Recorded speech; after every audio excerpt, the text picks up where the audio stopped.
گزارش ہے کہ ویڈیو کو لاسٹ تک دیکھیں تاکہ بات پوری طرح سمجھ میں آئے۔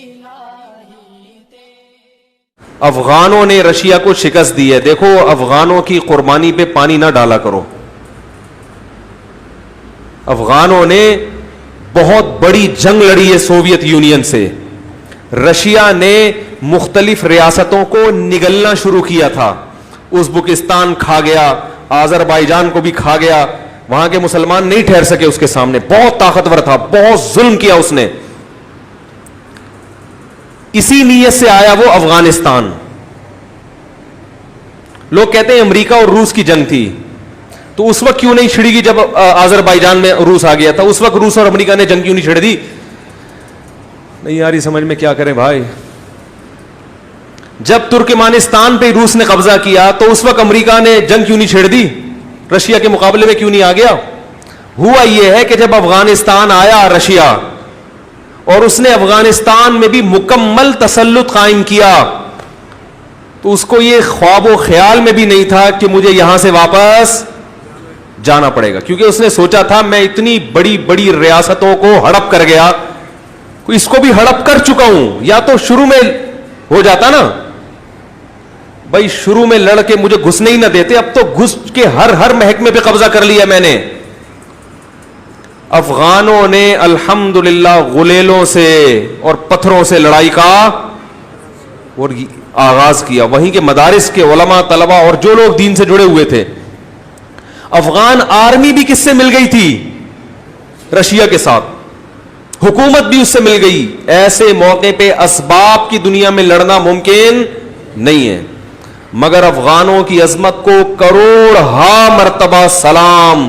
16 لاکھ سے زیادہ انسانوں کی قربانی دی اور روس کے تسلط کو برداشت نہیں کیا، اور وہ ہاتھی جو اپنے پنجے گاڑ چکا تھا، اس ہاتھی کسی کے اوپر پاؤں رکھ کے کھڑا ہو جائے نا تو منت سماجت کر کے تو اس کو ہٹایا جا سکتا ہے۔ ہم نے یہ منظر دیکھا ہے تھائی لینڈ کے جنگلات میں، ہاتھی جب سامنے آگے کھڑا ہوتا تھا نا تو وہاں ہوش ہوش کرنے پر پابندی تھی، ٹھیک ہے نا؟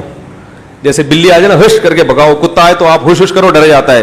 ہاتھی جب غصے میں ہو اور سامنے آ جائے تو وہ ہوش ہوش سے یہ نہیں کہ چل یہاں سے بھاگ، وہ ایک سونڈ لہرائے گا اٹھا کے پھر اس کا طریقہ ہوتا ہے امن شانتی کے ساتھ تمیز سے، آپ ایسے کھڑے ہو جاؤ اور قومی ترانہ شروع کر دو بہت، کیونکہ وہ تو ہاتھی ہے، اس کے لیے قدم آگے رکھنا آسان ہے، قدم اٹھانا مشکل ہے، اور آپ اس کے قدم کو ایسے اٹھاؤ ہاتھ سے پکڑ کے، وہ تو دوسرا قدم بھی رکھ دے گا۔ رشیا کو سفید ریچھ کہا جاتا تھا، سفید ریچھ۔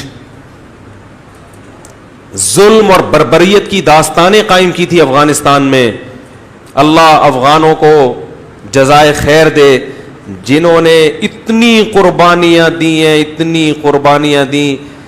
کیچڑ لے کے ٹینکوں کے شیشوں کو بند کر دیا کرتے تھے، ایک ایک ٹینک جب گولے برساتا تھا 400 شہید ہوتے تھے، ایک پہنچنے میں کامیاب ہو جاتا تھا۔ نہ اسلحہ چلانا جانتے تھے، نہ کچھ بھی نہیں جانتے تھے، غلیلوں سے ڈنڈوں سے وہ جانتے تھے۔ انہوں نے کہا کہ ہم خدا کے وجود کا انکار کرنے والا اس کو اپنے ملک میں برداشت نہیں کریں گے، یہ تو اللہ کا منکر ہے۔ میں یہاں پاکستان میں ایسے چرسیوں سے بھی ملا ہوں جو چرس پیتے ہیں مگر وہ روس کے دور میں لڑے ہم۔ میں نے کہا یار تم تو چرس بھی پی رہے ہو، لڑ بھی رہے ہو، یہ کیا ہے بھائی؟ وہ ایک آدمی سینما گھر کی لائن میں کھڑا ہوا، کہہ رہے ٹکٹ دو۔ کیوں بھائی؟ کہہ رہے مجھے نماز کی دیر ہو رہی ہے، جلدی دو بھائی۔ بولے یار نماز کی دیر بھی ہو رہی ہے، فلم بھی دیکھ رہا ہے، تو میں نے کہا یہ چرس بھی چل رہی ہے اور تم بول رہے ہم نے ادھر اس وقت بھی پیتے تھے، کہہ رہے مورچے میں بیٹھ کے پیتا تھا اس وقت۔ میں نے کہا یار مورچے میں بیٹھ کے چرس بھی پی رہا ہے اور لڑ بھی رہا ہے۔ کہہ رہے یار لڑ اس لیے رہے کہ ٹھیک ہے ہم اللہ کے نافرمان ہیں، مگر اس خدا کے وجود کا انکار کیا جا رہا ہو۔ وہی مثال ہے نا باپ والی، کہ بھائی باپ کی بات نہیں مانتے، مگر آپ کے باپ کا کوئی گریبان پکڑ کے کھڑا ہو جائے آپ کے سامنے، پھر تھوڑی آپ کہو گے یار میں ابا کی مانتا نہیں ہوں تو کوئی بات نہیں۔ بولو گے بھائی میں نہیں مانتا، میرا ابا اپنے ابا سے میرا تعلق، آپ کون ہوتے میرے باپ کا گریبان پکڑنے والے؟ تو غیرت کا مسئلہ ہے۔ تو اس افغانی نے مجھے کہا کہ ہم اپنے دین اور مذہب کے لیے گردن کٹا دے گا، اور اس وقت امریکہ نے ایک فلم بنائی تھی کمانڈو کے نام سے یا پتہ نہیں کس نام سے. میں نے وہ فلم, مجھے کسی نے ڈاکومنٹری دکھائی, اس پہ کلپ آ جائے گا, فلمیں دیکھتے ہیں, اس میں کوئی عورت نہیں تھی. وہ ایک پی کے فلم پہ میں نے تھوڑا سا تبصرہ کیا تھا, حالانکہ وہ بھی میں نے نہیں دیکھی, وہ بھی کسی نے مجھے شارٹ کلپ صرف اس کے ایمان افروز تقریر جو کی تھی نا اس کی دکھائی, تو اس پہ اتنا تماشا بن گیا تھا. تو امریکہ نے اس وقت فلم بنائی تھی, اس وقت اس فلم میں دکھا, عورت نہیں تھی اس فلم میں کوئی, میں نے اس کی کلپ دیکھے ہیں, اور اس کا اردو ترجمہ بھی ہے. تو اس وقت وہ ایک امریکی جرنیل کو ڈاکومنٹری بنائی نا, جرنیل کو رشین نے پکڑ لیا کہ تم یہاں, وہ آیا تھا اپنے کسی فوجی کو چھڑانے یا کوئی صحافی کو چھڑانے کے لیے. تو اس وقت اس نے کہا کہ تم جس, امریکی کہہ رہا ہے رشین سے, کہ تم جس قوم سے لڑ رہے ہو وہ قوم سر کٹانا جانتی ہے, سر جھکانا کم. کیسے امریکہ ان کے فضائل بیان کر رہا تھا یار, دیکھو. میں نے کہا یار وہ تمام مولویوں کی تقریریں ایک طرف, یہ امریکہ کا بیان, ہائے ہائے ہائے. اور سورہ وہ فلم ان کے سینما گھروں میں دکھائی گئی کہ امریکی کمانڈر کہہ رہا ہے کہ تم جس قوم سے لڑ رہے ہو وہ قوم سر کٹانا جانتی ہے, سر جھکانا. آج یہ سارا کریڈٹ جو لبرل لوگ ہیں نا, جو جہاد کو نہیں مانتے, وہ سارا کریڈٹ کس کو دے دیتے ہیں؟ یہ تو امریکہ کی جنگ تھی, روس کی جنگ تھی, یہ تھا.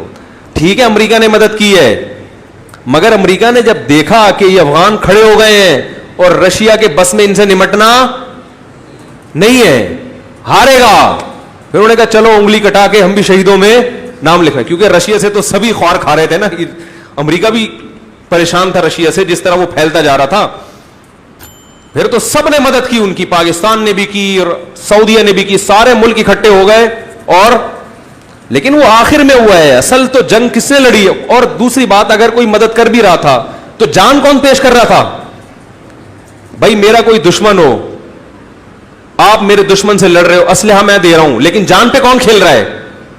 اسلحہ دینے والے کی قربانی نہیں ہوتی, قربانی اس کی ہوتی ہے جو اسلحہ لے کے سامنے لڑ رہا ہوتا ہے. تو اس لیے یہ افغانوں کی قربانی تھی جنہوں نے رشیا کے ٹکڑے کیے اور پھر اس کے پاؤں کو اکھاڑ کے جو پھینکا ہے. اگر یہ جنیوا معاہدہ نہ ہوتا تو افغانستان رشین آرمی کا قبرستان بنتا. ہم ازبکستان نہ جاتے, ہم رشین کے ہول سیل کے حساب سے قبریں دیکھنے کے لیے کہاں جاتے؟ افغانستان. امریکہ بڑا سمجھدار تھا, اسی لیے اس نے افغانستان میں وہ طریقہ اختیار نہیں کیا جو کس نے کیا؟ اس نے آ کے الیکشن کروا کے پٹھانوں کی حکومت ہی بنائی. ٹھیک ہے جو مرضی سیاست کی اس نے, لیکن اس نے کہا پنگے بازی, ٹھیک ہے نا, ڈائریکٹ اس طرح سے پنگے بازی صحت کے لیے نقصان دہ. ابھی وہاں دینی مدارس بھی, اگرچہ حکومت امریکہ کی ہے اور لڑائی ہو رہی ہے وہاں پہ, حالات ابھی بھی کنٹرول میں نہیں ہے, لیکن وہ بدحالی نہیں ہے جو رشیا کے دور میں تھی. مدارس ہیں, مساجد ہیں, نمازیں ہو رہی ہیں.